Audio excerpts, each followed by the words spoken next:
A charred journal, transcribed and annotated by Isogar. Annotator's note.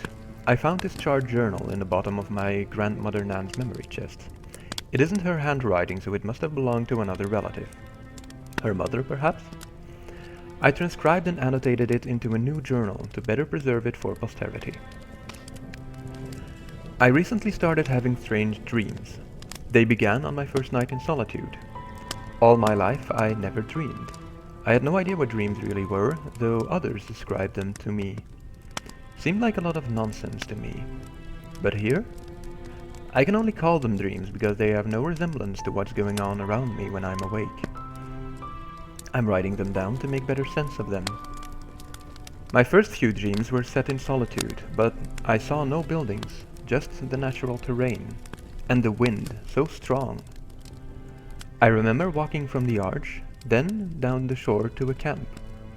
Temporary shelters built out of fur and wood, but I saw no people. Where were they? They left behind burning cooking fires and half-eaten food. This sounds like pre-solitude days when the Nords made a makeshift camp along the Karth River, using the arch as a windbreaker. I've had a few dreams like this myself, thanks to the stories Nan told. After that, when I showed up where Solitude now stands, thank goodness for landmarks like the arch, some buildings sprouted up. Again, I saw nobody, but I heard nearby conversations about High King Erling, who had ordered the construction of a temple to the gods and wanted to start planning the walls. A woman named Thryrahild championed a specific style for the walls, stating that not only would they be distinctive, but would afford better protection than the other plans presented. Her opposition called her by name, but I never heard their names, lost to history. Because clearly my dreams are taking me back into the past somehow, just not fully. I don't see anyone. It's so lonely in my dreams. Except for the voices. Traveling to the past in dreams. Nonsense. Also, none of the names of the original architects of Solitude made it through the generations in my family stories. Regardless, I can't speak to the existence of Thryrahild, but it is true that Solitude's outer walls are distinctive, and the temple in Castle Dower continues to hold a strong place in the hearts of our people. In my next dream, I'm watching priests blessing stones before masons add them to the wall. That was only one dream, but I received the impression that each and every stone received a blessing from the priests. Erling's voice drifted in and out, as if he was directly overseeing the process.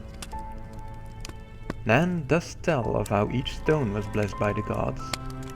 As far as I know, that is lore known only to my family. Did Nan get this from family tales or from this journal? I trust her more than this writer, so I think that information stands as true. The next night I watched the Blue Palace begin to take shape. As I stood within its half-finished corridors, I heard a screech and a clatter of tools. "There's a ghost! I saw her!" It took a moment, but given the proximity of the voice, I could only ask, does he mean me? Can he see me? Why can't I see him?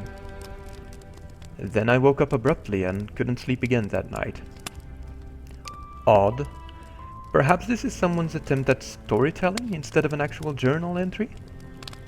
As if to protect me from people who could see me, we leaped forward again in time.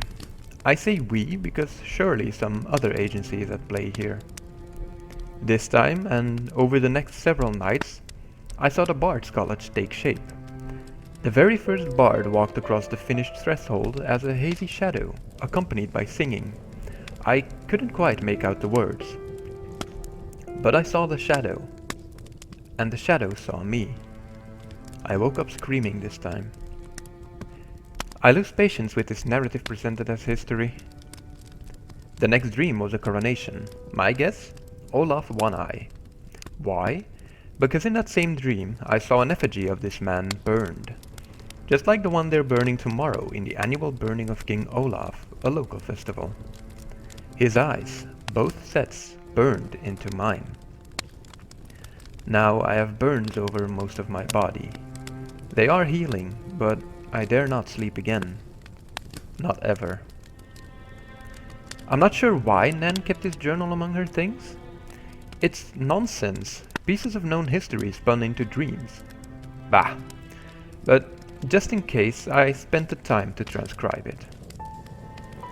A few weeks have passed, and I'm dreaming about words catching alight, swirling around the one-eyed High King.